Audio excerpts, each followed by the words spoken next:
Last time we saw that Captain America had been frozen for 20 years or so and had revived in the 60s. He hunted down Baron Zemo and avenged Bucky's death. But how did he come to be unfrozen? We learn that in today's Out of Sequence on the DVD episode. In broadcast order, this was the first Captain America episode. The series flipped back and forth between the past and the present. You never knew from week to week what you were going to get. That was part of the fun. At least it was supposed to be. Your mileage may vary. Miles from shore, an undersea craft of unusual design cruises silently through the water. Aboard are 4 equally unusual characters. They're at least as unusual as the guy floating around outside the window.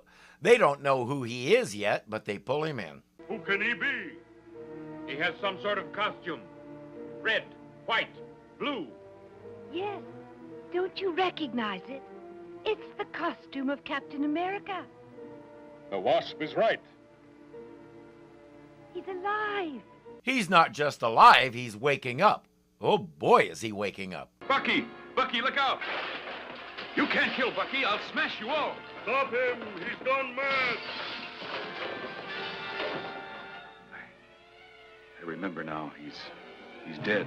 They all remember Captain America and what he did during the war. So how does he come to be here the same age that he was then? The last I remember, Bucky and I were stationed in Greenland.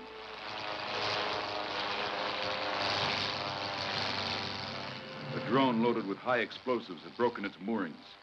No mention of Zemo. That's interesting considering what we saw last time.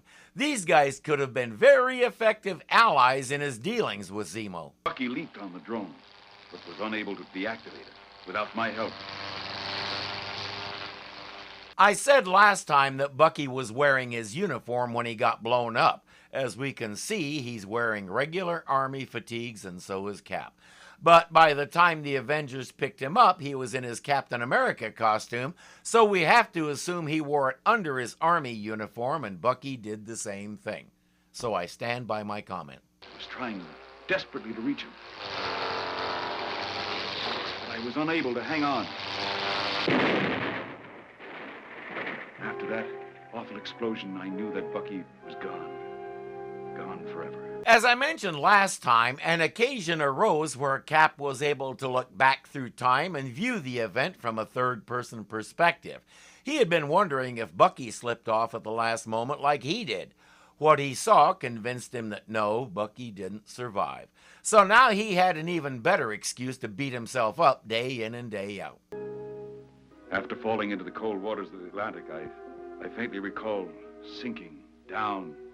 Hello, friends. Do you often get that sinking feeling? Well, you need Dangitol.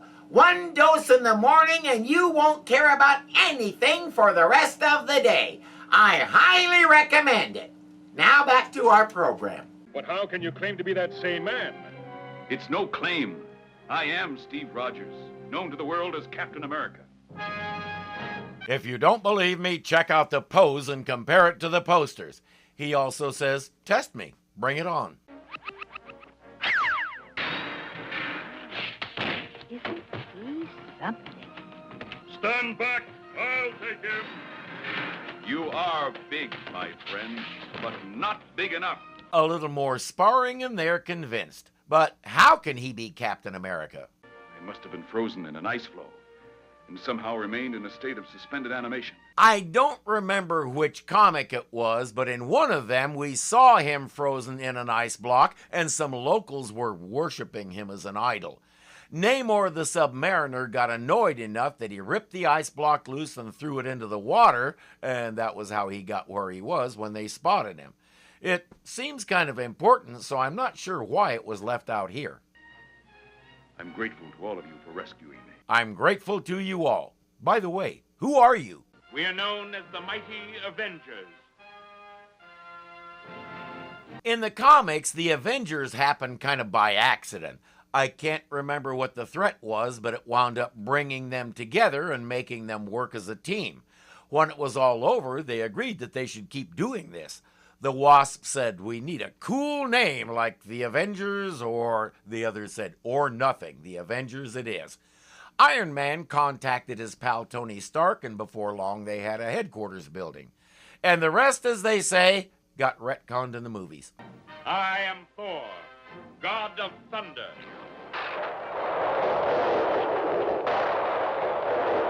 Impressive. How many circuits in your submarine did you fry doing that? My name is Iron Man. My armor is bulletproof. My repulsor rays will stop almost anything.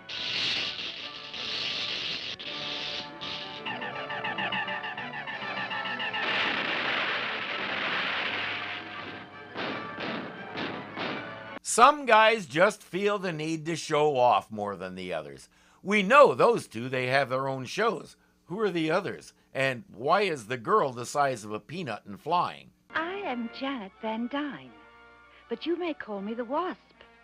Watch.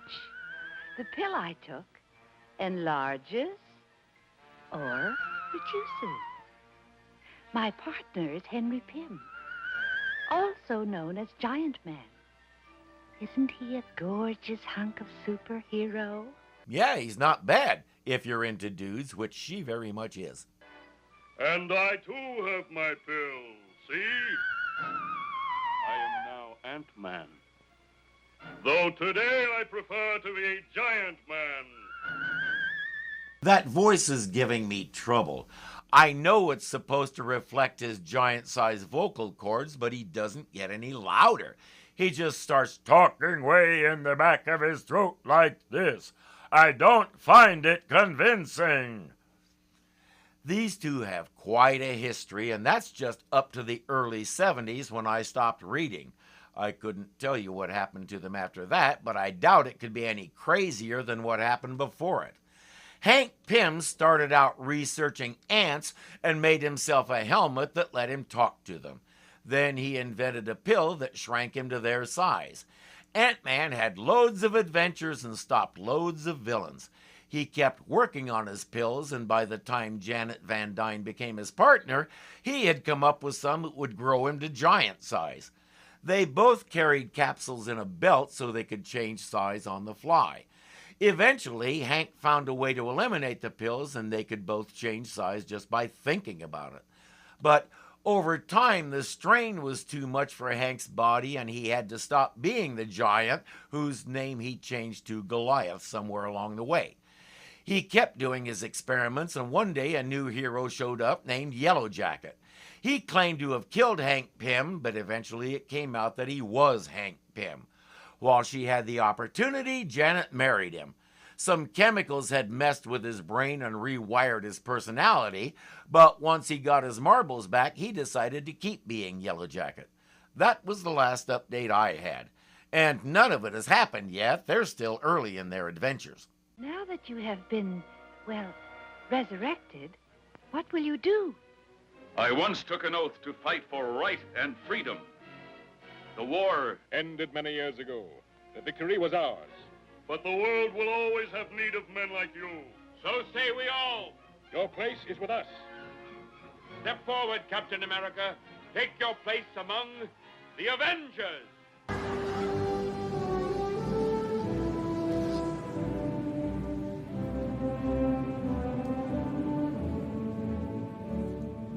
The Avengers are here. Looks like the members of the press were expecting us. It was an uneventful trip, gentlemen, except for an unusual find. When he awakened... Gone.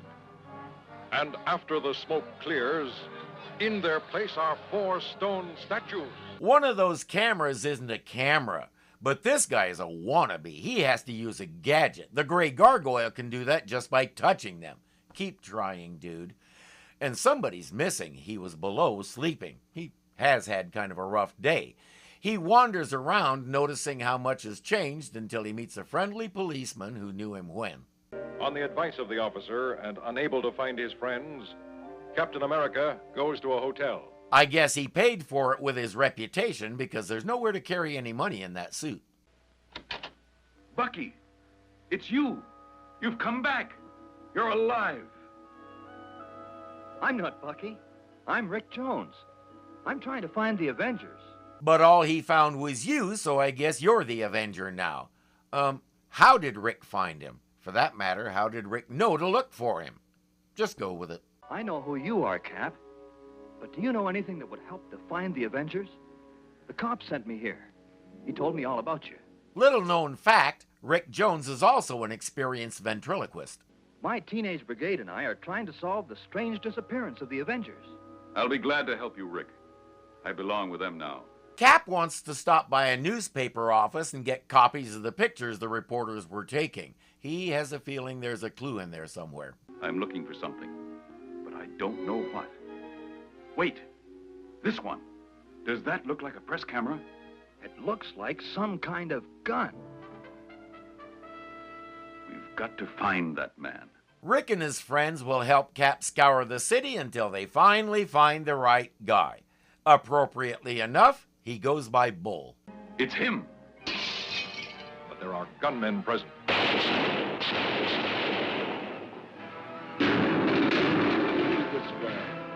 Call me Captain. Captain America.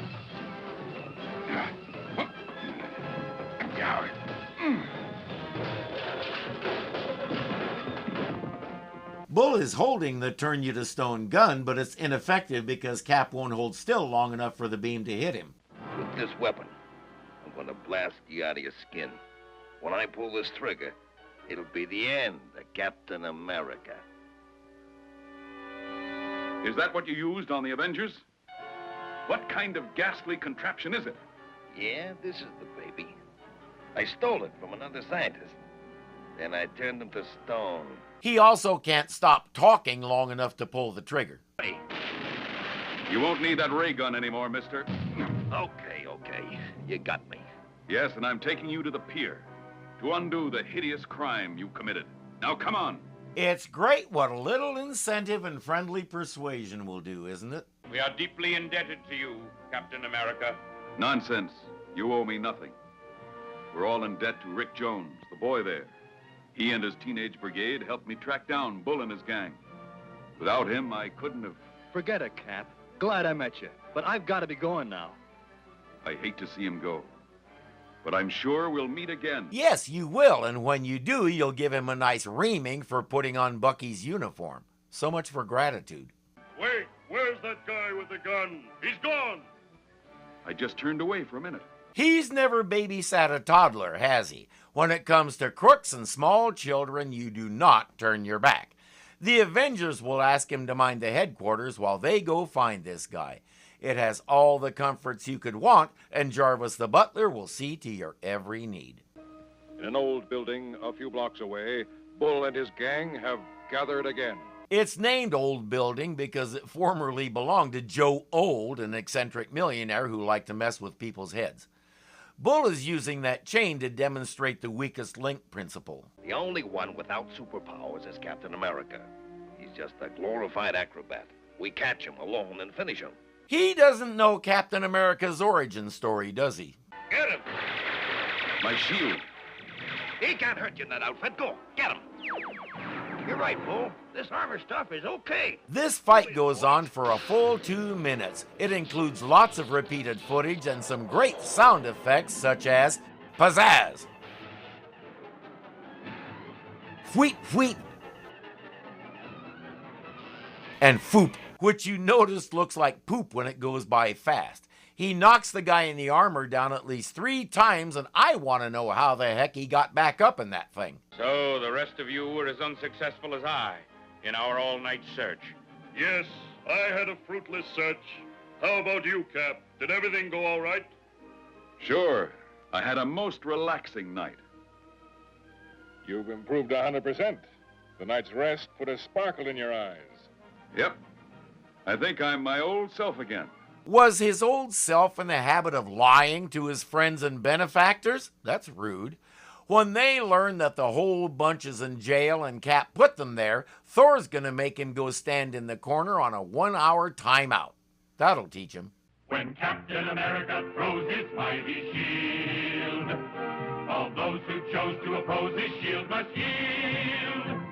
If he's led to a fight and a duel is due, then the red and the white and the blue will come through when Captain America throws his mighty shield. Usual, but worshiping, I could say that. When they learn that the whole bunch is in jail and Cap put them, when they learn, there's that, come on, David.